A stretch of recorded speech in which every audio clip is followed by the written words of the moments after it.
Captain Zrix of the Galactic Confederation stared at the transmission with all full of his eyes, his purple skin shifting to a deeper shade of annoyance. Another distress call from some backwater species claiming their world was dying. The third one this cycle, and he was getting tired of these routine rescue missions. The bridge of his ship hummed with the soft blue glow of advanced technology that had kept the Confederation running smoothly for over 3,000 years. His crew moved with practiced efficiency, their various alien forms working in perfect harmony. Some had tentacles instead of arms, others floated in small atmospheric bubbles, but they all shared one thing in common. They came from worlds that were kind and gentle to life. Sol 3, they call it.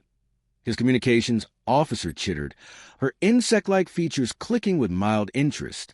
Primitive radio signals. Basic mathematical concepts.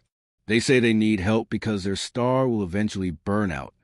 Zrix's mandibles clicked in amusement as he reviewed the data streaming across his holographic display. The signals were crude, nothing like the sophisticated quantum transmissions used by civilized species. These humans seem to have barely figured out how to send messages beyond their own planet's atmosphere. How long until their star dies? He asked, already knowing the answer would be typical of these panicking species. According to their calculations, approximately 5 billion rotations, the officer replied. Zrix nearly fell out of his floating command chair. 5 billion years? Most species sent distress calls when they had maybe 50 years left, sometimes less. These creatures were planning ahead by geological timescales. Either they were incredibly paranoid or incredibly stupid. They're probably just confused about their measurements, he decided.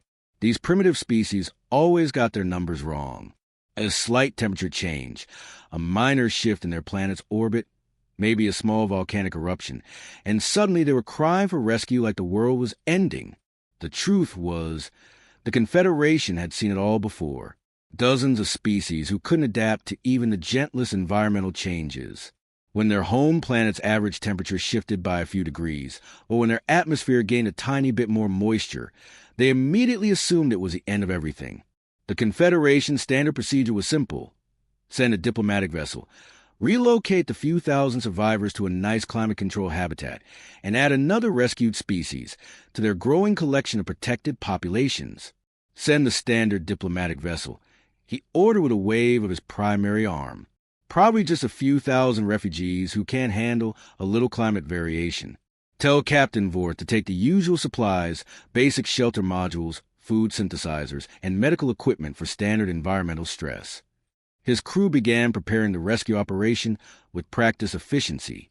They'd done this dance many times before. Load up a ship with supplies, jump to the distressed planet, find a handful of survivors huddled in whatever shelter they could find, and transport them to safety. Most of these primitive species were grateful just to be alive, happy to live in the carefully controlled environments the Confederation provided.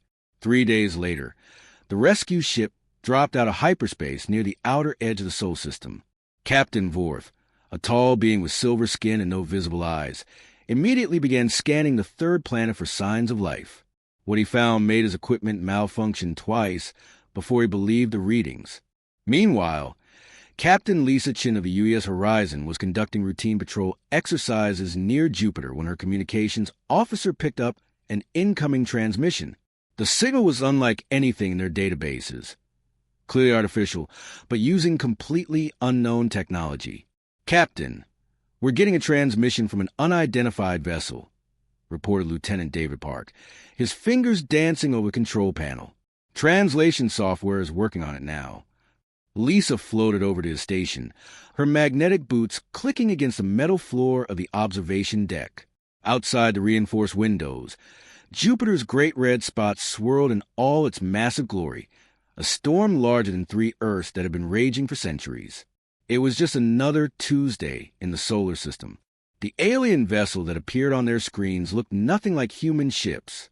Where human designs were thick, angular, and heavily armored, built to survive meteor impacts, cosmic radiation, and the general hostility of space, this ship was elegant and smooth, like it had never expected to encounter anything more dangerous than a light breeze. Translation complete, Park announced. Audio coming through now. The bridge fell silent as the alien voice filled the air, processed through their universal translation matrix. "Greetings, primitive species," the translator crackled with an oddly condescending tone. "We are representatives of the Galactic Confederation. We have received your distress signal and are here to evacuate your survivors from your dying world. Please prepare your population for immediate relocation to safer habitats." Lisa exchanged glances with her first officer, Tom Rodriguez, who was trying not to laugh. Around them, the bridge crew looked equally puzzled. "Survivors?" Lisa muttered, looking out at the thriving solar system around them. "There's 8 billion of us down there having a perfectly good time." The alien rescue team's environmental suits were the first clue something was wrong. They emerged from their sleek ship like they were walking into a nuclear disaster zone, wearing full hazmat gear that covered every inch of their bodies. The suits were thick, white, and bulky, with multiple air filtration systems humming loudly on their backs. Their scanners beeped frantically, red lights flashing as they detected what their equipment considered lethal radiation levels in Earth's atmosphere. Captain Vorth led the team down the shuttle ramp, his movements careful and deliberate through his suit's heavy visor. He could see the blue sky of this doomed planet, and it terrified him. According to every sensor reading, this world was a death trap. The atmospheric composition alone should have killed any living creature within minutes. The radiation from that burning star in the sky was stronger than anything his species had ever encountered. "Stay close together," he ordered his team through their internal communication system. "Emergency protocols are in effect. Any sign of environmental breach, and we evacuate immediately." His medical officer, Dr. Kex, was monitoring the readings on a handheld device. "Sir, the gravity here is crushing. It's nearly twice what our home worlds consider survivable. How are we even standing upright?" "The exoskeleton in our suits is compensating," Vorth replied. "But we can't stay here long. We're the survivors. They should be in underground bunkers or sealed habitats." That's when they saw him. Jake Morrison, Earth's first contact ambassador, walked over from the nearby landing pad, wearing nothing but a simple t-shirt, blue jeans, and sneakers. No protective gear. No breathing apparatus. No radiation shielding. He looked like he was taking a casual stroll through a park on a Sunday afternoon. The alien scanners went absolutely crazy. Alarms started blaring inside their suits. Warning messages flashed across their visors in bright red letters. Their radiation detectors were screaming that they were looking at a walking corpse, something that should have been dead from exposure hours ago. "Greetings," Jake called out with friendly wave, his voice carrying clearly through the supposedly toxic atmosphere. "You must be our visitors from the Confederation. Welcome to Earth." The alien team froze. Their leader's translator crackled to life, his voice muffled through multiple filtration systems. "Where are the survivors?" he asked, looking around desperately for the underground shelters or protective domes where the remaining population must be hiding. "We need to begin evacuation procedures immediately." Jake tilted his head, genuinely confused. "Well, that depends what you mean by survivors," he said cheerfully, completely unbothered by the fact that alien scanners were detecting enough radiation to cook most galactic species. "If you're talking about the folks in New York dealing with that hurricane that rolled through last week, they're mostly just complaining about their subway delays." The aliens exchanged panicked glances inside their suits. "Or maybe you mean the guys up in Alaska working the oil rigs," Jake continued, gesturing casually toward the north.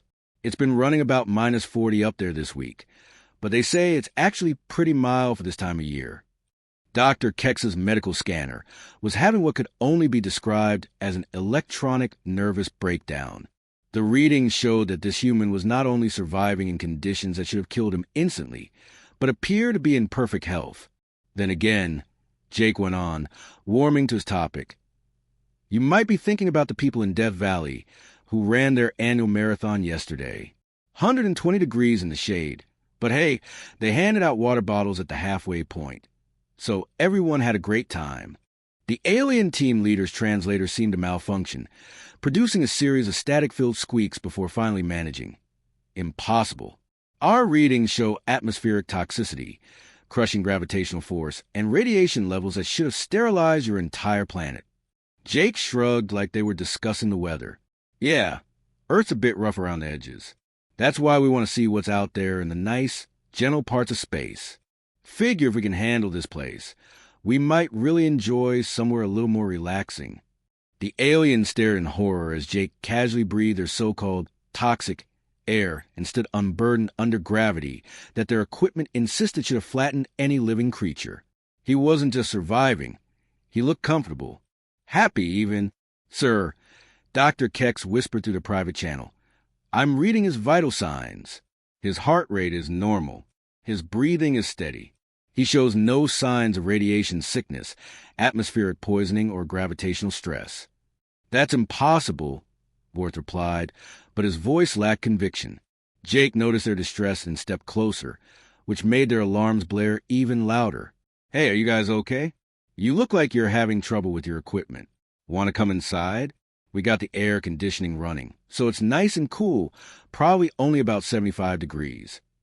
The fact that he considered 75 degrees cool sent a chill down every alien spine present. They were beginning to realize they hadn't come to rescue survivors from a dying world. They'd encountered something far more terrifying, a species that thrived in hell itself. The emergency session of the Galactic Council was absolute chaos. The great circular chamber that had seen thousands of peaceful diplomatic discussions over the centuries now echoed with panicked voices from 12 different species. Representatives chattered, whistled, clicked, and made sounds that had no translation as the reports kept flooding in from the Sol 3 system.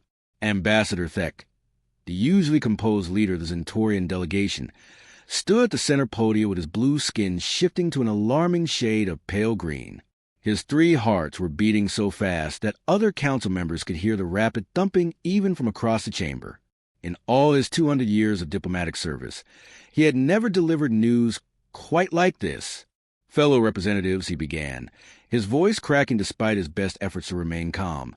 I must inform you that the rescue mission of Sol 3 has encountered unexpected complications. The Valerian delegate, a bird-like creature with brilliant red feathers, screeched from her floating platform. Just tell us how many survivors we're relocating. The paperwork alone is going to take cycles to process. Thek's skin shifted to an even paler shade. They don't need rescue, he announced, the words coming out like he could barely believe them himself. They want to explore. For fun. The chamber fell silent for exactly 3 seconds before erupting into even louder chaos. The representatives from Kepler, 438B, started making high-pitched whistling sounds that their translators couldn't even process. The rock-based beings from Proxima Centauri began grinding against each other in what could only be described as geological panic. That's impossible, screeched the Valerian delegate, her feathers standing on end. No species develops advanced technology under such conditions. Their planet should have killed them millions of years ago. But the data streaming in from Captain Vortha's survey team was undeniable, and it painted a picture that challenged everything the Galactic Confederation thought they knew about life in the universe. The human ships weren't just functional. They were built like nothing any species had ever seen before. Dr. Ilex, the Council's chief technology advisor, projected the analysis onto the chamber's main display. His tentacles shook as he pointed to the data with obvious fear. Look at this metallurgy, he said, his voice barely above a whisper. Their ship hulls are designed to resist cosmic radiation levels that would melt our finest military vessels. They build everything expecting to get hit by asteroids. Their medical bays contain equipment that can treat injuries we consider instantly fatal. The display showed comparison charts that made several representatives physically recoil. Human engineering wasn't just different. It was built for a level of hostility that most galactic species couldn't even imagine. Every component, every system, every design choice screamed of a world that had tried to kill its inhabitants for millions of years and failed. Their atmospheric processors are designed to handle gas mixtures that would be considered industrial waste by our standards, Dr. Ilex continued. Their radiation shielding treats solar flares like we treat a gentle breeze. And their gravity compensation systems, they don't have any because they don't need them. Representative kicks from the Andromedae Collective raised a crystalline appendage. Perhaps they're exaggerating their capabilities? Many primitive species boast about strengths they don't actually possess. That's when the human delegation arrived. The Council Station's environmental systems had been working overtime for 3 days, preparing for first contact with this new species. They dimmed the lighting to what their computers calculated would be comfortable for creatures evolved under such a bright, hostile star. They increased atmospheric pressure and adjusted the gas mixture to match Earth's supposedly toxic atmosphere. They even modified the gravity generators to produce the crushing force that humans apparently considered normal. Kate Williams, humanity's chief diplomat, walked into the chamber wearing what appeared to be formal business attire, a simple black suit that offered no environmental protection whatsoever. Behind her came a small team of advisors, all of them looking remarkably relaxed and comfortable. "Thank you for accommodating us," Kate said warmly to the assembled representatives. "Though I have to say, this is wonderfully relaxing after the trip here. The artificial gravity on your ships is so gentle, and this atmospheric mix is incredibly pure." The fact that she considered their specially modified, maximum comfort environment relaxing sent visible shivers through the assembled delegates. Kate noticed the aliens huddling together nervously, many of them clearly struggling with the environmental conditions they had specifically adjusted for human comfort. Her diplomatic training kicked in immediately. "Oh, is the gravity too high in here?" she asked with genuine concern, completely missing the irony. "We could meet in the zero-gravity conference room, if it would be easier for you. I know some species find our home conditions a bit intense." The chamber fell dead silent. The fact that she casually offered to remove gravity entirely, something most species needed specialized equipment to survive, and that she considered their maximum safety protocols a bit intense, sent a chill through every representative present. They were beginning to understand that they had made contact with another species seeking help. They had encountered the apex survivors of the most hostile world in known space, and these creatures wanted to explore the galaxy for entertainment. The hegemony of Keth had ruled the Outer Rim territories for over 300 years, using a simple formula that had never failed them. They would arrive at a new world with overwhelming firepower, demonstrate their superior technology by destroying a few military installations, and then offer the local species a choice: surrender and pay tribute, or face complete annihilation. 47 worlds had chosen surrender. 0 had chosen to fight back and survived. High Commander Vex stood on the bridge of his flagship, the Eternal Dominance, reviewing the intelligence reports about these new creatures called humans. His scaled skin rippled with amusement as he read the data. Another primitive species from a backwater planet, apparently so desperate, they were begging Confederation for help with basic survival. These humans had only recently developed faster-than-light travel, and were already sending out colony ships like they owned the galaxy. "Typical newcomer arrogance," he hissed to his second-in-command. "They always think they're special until they meet real military power." The Keth approach was brutally efficient.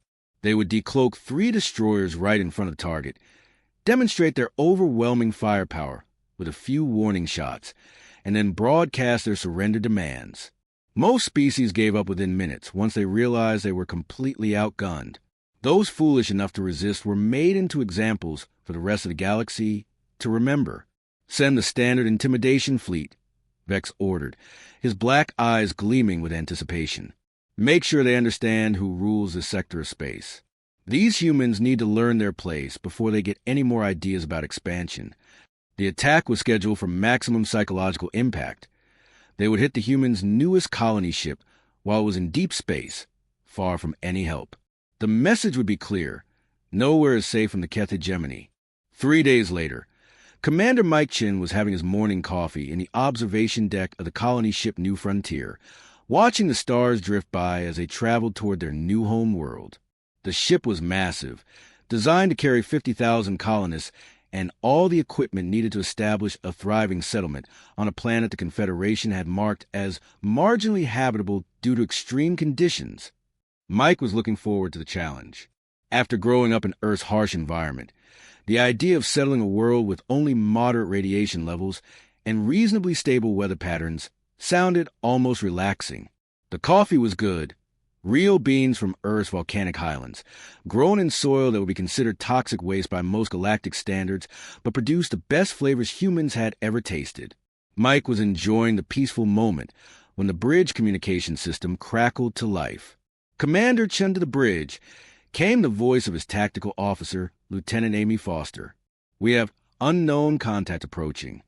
Mike sighed, took another sip of his coffee, and headed for the bridge. Probably just a Confederation patrol checking their travel permits. The paperwork for human colonization had been surprisingly complicated. Apparently, most species needed extensive environmental modifications and protective equipment to settle new worlds, while humans just showed up and started building cities. When he arrived at the bridge, the main display showed 3 large ships decloaking directly ahead of them. The vessels were sleek and aggressive-looking, bristling with what were obviously weapons arrays. "Sir," called Lieutenant Foster, her fingers dancing over the sensor controls. "We're getting a broad-spectrum scan from those ships. Military-grade, and they're powering up weapons." Before Mike could respond, the lead ship opened fire. The New Frontiers defensive systems, designed to handle cosmic debris and solar storms during their journey, automatically engaged. The ship had been built expecting to encounter everything space could throw at it.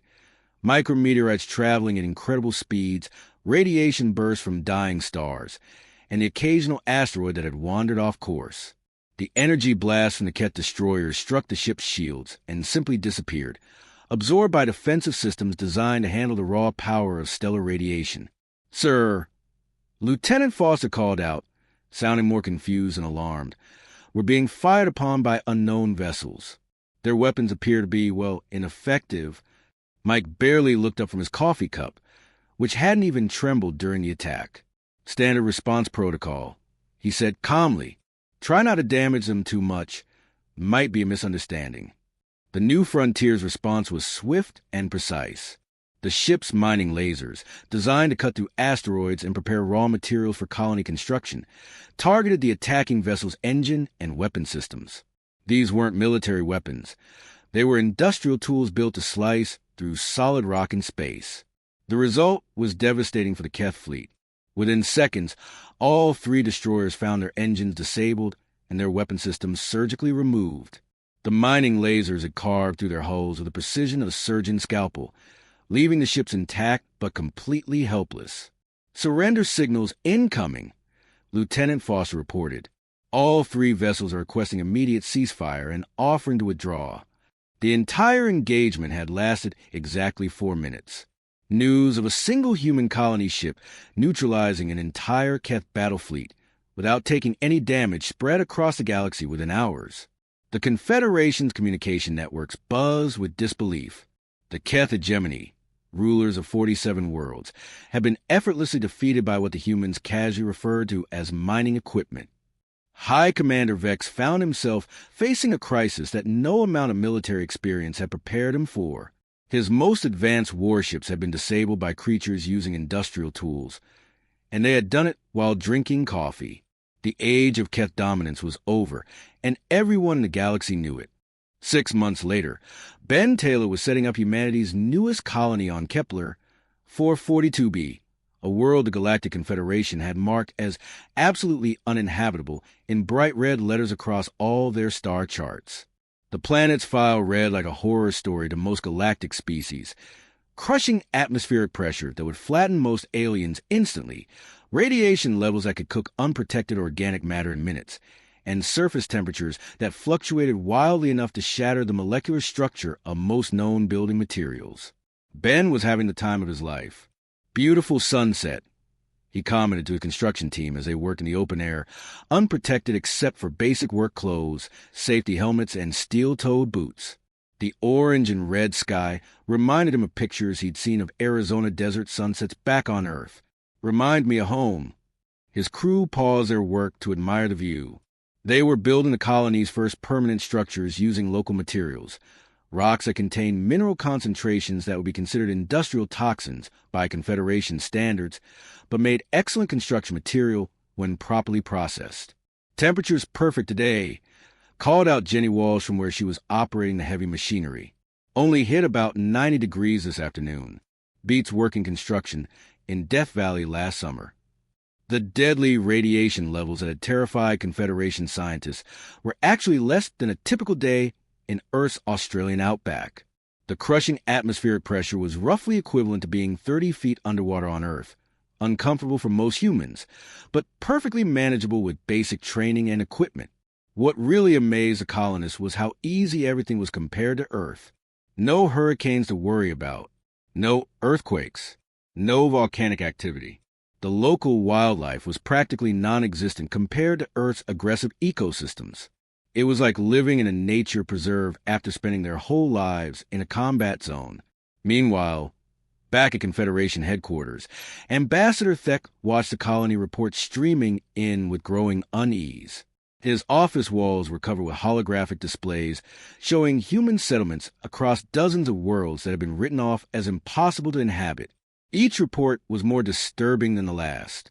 The humans weren't just surviving on these death worlds. They were thriving. Population numbers were growing. Infrastructure was expanding rapidly. They were building cities on planets where other species couldn't survive even with full environmental suits. "Sir," his aide interrupted nervously, "we're receiving another colonization request from humans. They want to settle in the Proxima Centauri B system." Thek's blue skin went pale. Proxima Centauri B was subjected to massive stellar flares that regularly bathed the entire planet in radiation levels that would sterilize most known life forms. The Confederation had used it as a testing ground for their most advanced radiation-resistant equipment. "What do they plan to use for radiation shielding?" he asked weakly. "According to their application," the aide replied, consulting his datapad, "they say they'll just work indoor jobs during the really big flares. Otherwise, they plan to use standard construction equipment and maybe some extra sunscreen." Thek slumped in his chair as the horrible truth finally hit him with full force. "They're not refugees," he realized, his voice barely a whisper. "They're not even survivors trying to escape a hostile world. They're apex predators from a planet so deadly it forged them into something we've never encountered before." The evidence was everywhere once he looked at it properly. Human medical technology could treat injuries that would instantly kill most galactic species because they had evolved to survive massive trauma. Their engineering was built to handle forces that existed nowhere else in the galaxy because their home world regularly subjected them to conditions that would destroy most civilizations. Their industrial equipment doubled as military hardware because on Earth, the difference between construction work and warfare was just a matter of what you were building. As human trade ships began appearing at stations across the galaxy, the full scope of the change became clear. Human crews casually walked through environments that required other species to wear full environmental suits. They carried cargo through radiation fields that would cook most aliens. They worked in atmospheric conditions that would dissolve the breathing apparatus of half the galaxy species. At the New Geneva trading station, Captain Robert Hayes was negotiating a shipping contract with a Zentorian merchant who was wearing 3 layers of protective equipment just to share the same room. "You want us to transport crystalline matrices to the Vega asteroid field?" The alien asked through his environmental suit speaker. "That region has cosmic radiation levels that would kill my crew in hours." Robert shrugged. "No problem. My people vacation in places with worse radiation than that. We'll have your cargo delivered in 2 weeks, guaranteed." Similar scenes were playing out across hundreds of stations. Humans were taking shipping contracts that other species considered suicide missions. They were working in industrial facilities that required massive safety protocols for everyone else. They were settling on worlds that had been abandoned as too dangerous for civilized life. The balance of galactic power was shifting in ways that no one had predicted or prepared for. Species that had controlled trade routes through dangerous regions for centuries suddenly found themselves competing with humans who considered those same regions scenic shortcuts.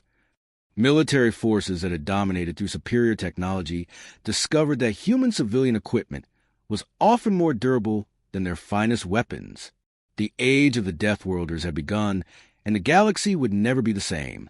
What had started as a simple rescue mission had revealed the existence of a species so perfectly adapted to hostile conditions that they made the rest of the galaxy seem fragile by comparison. And the humans? They were just getting started.